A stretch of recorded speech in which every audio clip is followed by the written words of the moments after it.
welcome to the channel. And in this video, we got some stuff to unpack from Sistas episode 20 from season 2, Catch Fade. We got a proposal and we got sex with the ex. So we're going to jump into that in a little bit. But before we do, if you're new here, hit the subscribe button. If you like the video, hit that like button and also drop a comment down below. So without further ado, let's jump into this. So this is where we left off from last week, where Jasmine gets into Andy's face about her sleeping with Gary and being with Gary. And I'm like, really, Andy, how much do you have to put up with in order to stay around Gary? This girl is absolutely crazy. She's confronting her about this. She saw the ring on her finger. Then she's talking about she got a ring just like it. And she even brought her girls to jump her too. And it's just crazy all over Gary. Is it that serious? He must get the bomb D, really, or something, because he got all these females fighting over him. And Andy, with everything she got going on for her, she actually fighting up against this girl in regards to Gary, as if she won the prize or whatever. I don't get it, but I mean, honestly, as much as I've been watching this, I'm like, it's so many folks that she could have chose from. Paris, even some of the other guys that she came across. I mean, it is absolutely crazy. And they actually jump her in the parking lot. Her girls actually attack her, and I'm like, is it worth all of this? It's not that serious. But like a tornado coming out of nowhere, here come, guess who? Fatima. I mean, she jumped in like, damn! And I was like, you go, girl. I mean, she pulled the whip out. She got that, and she told them to back off. But the crazy thing is, Jasmine don't even care. That's how crazy she is. Fatima got a gun pointing dead in her face, and she is taunting Fatima to shoot her. The girl is crazy. She done lost all her marbles. I mean, seriously, that should tell Andy she need to leave this stuff alone. She done been through enough in season 1. Now you got to deal with somebody who is crazy enough to have her own life taken. Plus, she's caught up probably in the fact that if she get killed, they gonna go to jail. So she don't care. But all is over a dude. Okay? So honestly, Andy, you need to think about this one. But we'll definitely talk about something else later that is really just crazy. But, you know, Fatima's that good friend. She's that girl that keeps up with all her friends and people she care about. And so she told Andy to go get changed up. However, here come Hayden out of nowhere, because he was sitting in the car watching all of this. Now, here's the thing. He wants Fatima so bad that he's willing to blackmail her because he got video of everything that just happened. And I'm like, really, dude? You gonna blackmail somebody to sleep with you? Okay. But she was like, yeah, well, if you gonna do that to me, how about I tell everybody you set Zac up? And then she threw it in Hayden's face that Zac was at her house all night long. And he didn't want to hear that, but she left him standing right where he was. Bye, Hayden. So let's go over to the bank. And we got Maurice. And Maurice and Jacoby. Jacoby is trying so hard to really get along with Maurice. And Maurice is like, you doing too much. Really, dude? And he's like trying to say the right things and everything. And Maurice is like, dude, you annoying. I know you trying to be nice and all, and I don't know. Maurice said he tried to kind of throw the whole thing about the cream coming, and Jacoby didn't even get it. He was like, oh, okay, I'll go get you some coffee. You want cream in it too? And he was like, that comment didn't make you uncomfortable? Because you guys remember, he's friends with Alonzo. But he's trying to, I guess, prove to not be like Alonzo. So it's kind of like overkill. The fact that he's trying to really be nicey and a friend to Maurice, and Maurice is like, you know what, look, just be you. And that's the thing. Jacoby just need to be himself. If he's not like Alonzo, he's not like Alonzo. It's going to show itself. But he also is very, very interested in Bree. And, he like, who you calling Bree? So then we got Bootsy coming in the door. And Bootsy coming in, smiling, laughing, because, of course, him and Maurice knows each other because they used to be friends. And Bootsy is like, thank you for the room. I had a fabulous time. And Maurice is like, what are you talking about? What room? You was in my house? And he was like, oh yeah, I remember you leaving the key under the door. Dude, when somebody move out your house, you need to change the locks. Seriously. But Bootsy was like, yeah, I had a great time in that room last night. It was me. And of course, Maurice is looking like, oh, I done screwed up because of what he told Sabrina. So, of course, he runs out the bank. Sabrina's looking crazy, not knowing where he headed off to. So now let's switch back over to Andy. After all of that, she's having a nice conversation with Mr. Gary. And, she is supposed to meet up with him at the job, but because of the altercation at the job in the parking garage, she told him to meet him at the house. And, they just as calm as ever. She hasn't really told him exactly what's up. But, I mean, I will give it to her. The dude is attractive, but it ain't all the drama she went through. I just don't. Anywho. So, of course, while she's on the phone talking to Gary and somebody knock at the door and he's like, who is that? I was assuming that Gary was going to go off again, but looked like the counseling is working. So he got off the phone with Andy, and Mr. Officer Avery comes in the door because of the fact that Andy called the police so she can press charges on Jasmine and her friends, which she should. However, this interaction, of course, Avery's looking at her like, I know you. I seen you at the courthouse. And I said, if I ever get the opportunity, I'm going to ask you for for your number. And she wasn't thinking about trying to date nobody. Remember, she still got Gary on the brain, and she got Jasmine and this assault on her head too.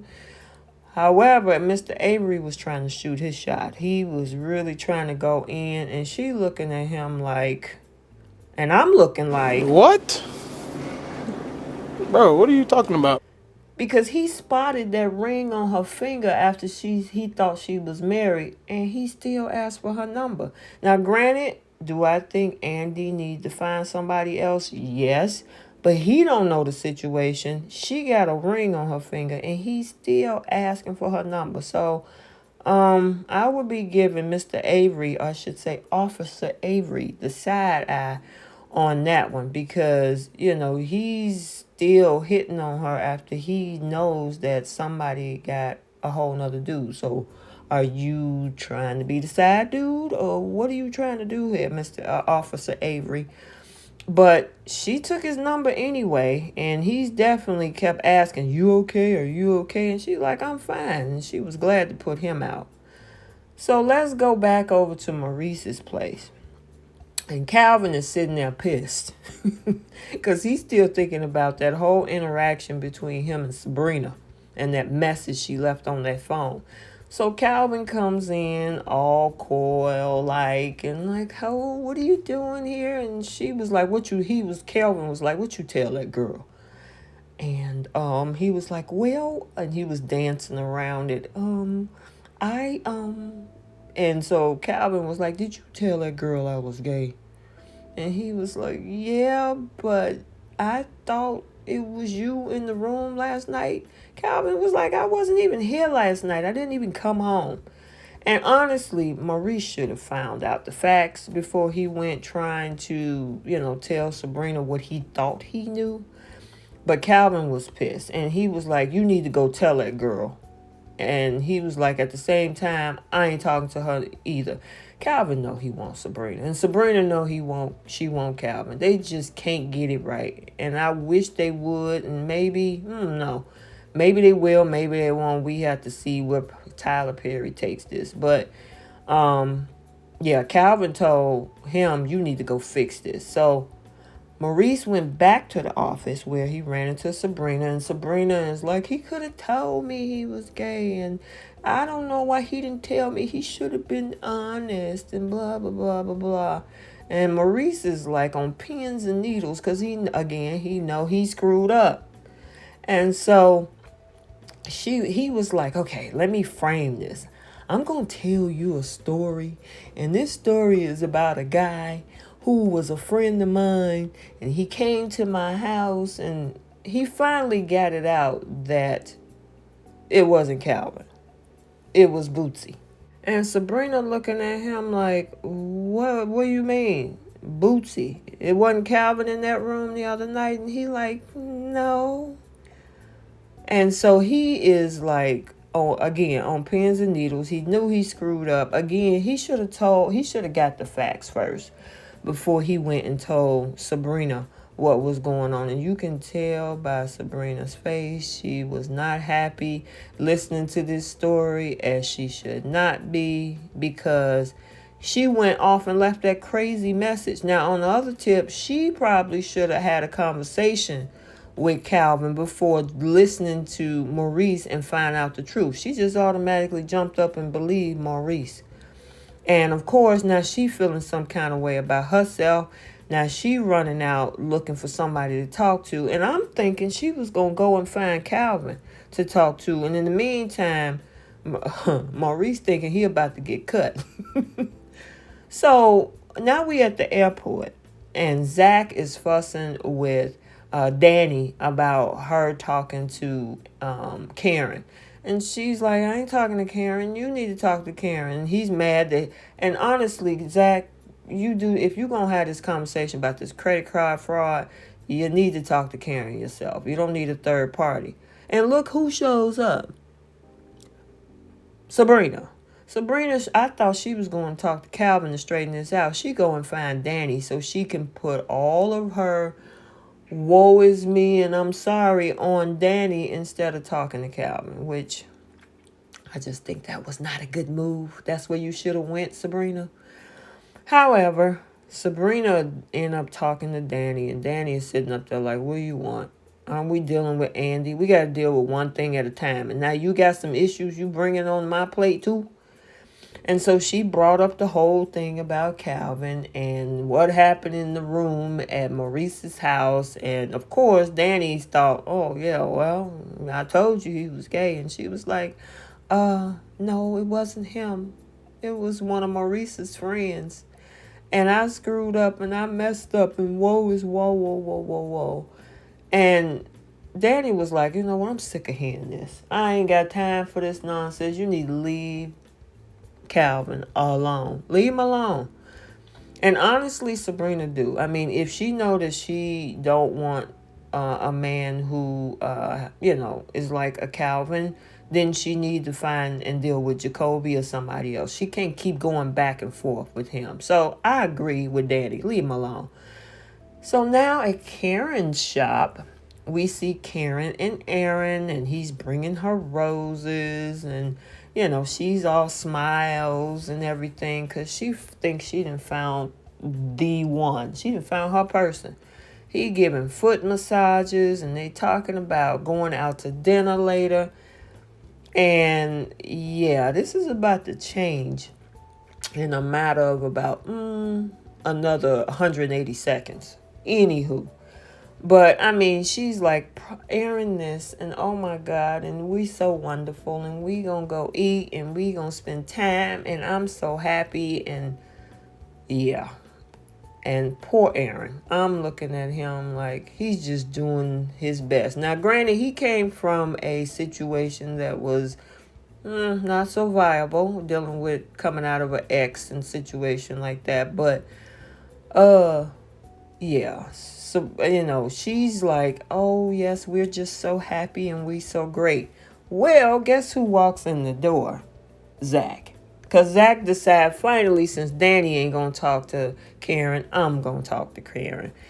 So Zac bypasses Miss Receptionist and decide to walk up on Aaron and Karen to talk to Karen about this credit card fraud. And Aaron is like, you need me to stick around? And Karen was like, no, I got this. And of course, Aaron, he walked away because he let Karen handle this. And he's like, I went to jail for this. You put me in jail because you think that I actually spent money and stole money off your credit card. Would I actually do something like that? And she said, well, the receipt said you did it. Now, I wish that they had because I thought Sabrina was looking into this with the banking and whatnot, and we never got an answer to that. Unless I missed something, let me know in the comments section. But they went back and forth. And the thing about the conversation that Karen was having outside of what Zac is having, Zac was talking directly to her with eye contact. Karen was not trying to look at him. She couldn't look him in the eye. He's talking about, I didn't do it. She's saying, yes, you did. He said, I didn't do it. You should know me by now. I don't care. You did it. And this thing went back and forth. And you can tell it was some tension in that room because she was not wanting to look at him. Only time she looked at him is when she was in accusation mode. But he was pleading, I didn't do this. I didn't do this. I promise I didn't do this. I don't want to hurt you. I'm trying to get free of you, not trying to hurt you and make your life better. And he's getting all emotional. And here we go. She was just in the moment with Mr. Aaron with the flowers and dinners. And then these two decide to have some type of sexual chemistry in that moment. And oh my goodness, I feel sorry not only for Aaron, I feel sorry for Zac because Fatima, she carrying a gun. And it's like, well, are you thinking about your girl Fatima? Well, I guess not, because they were locked up in that closet, tearing each other's face off with each other's face. So let me know what you think. Do you like them to get back together, or would you like her to stay with Aaron and like him to stay with Fatima? Because they definitely was about to get it in that closet. And obviously Zac's favorite position is up against that wall. Now let's talk about Gary and Andi once again. Gary shows up because he got that other ring, the groomsman ring, to help release the bridal ring because it's too tight. And of course, Andi can't take it off. She know why she put that ring on her finger, because she wanted to feel like she's engaged and she finally got what she wanted with Gary. Now, I will say Gary looked like he's been making some changes, but I'm not 100% all in on Gary yet. I mean, it seems like he's been calmed down. He's not so reactive, and he's getting his life together. But I don't know. I think she need to give him some time. Now, just as quick as he was able to get that ring off her finger, after some conversation, after some smiling and laughing and kikiing, Gary was like, well, are you sure you don't want to marry me? And she was like, I need some time to think about it. And he was like, okay, well, but are you sure we could be happy together? And, the thing is, she's went through a lot with Mr. Gary.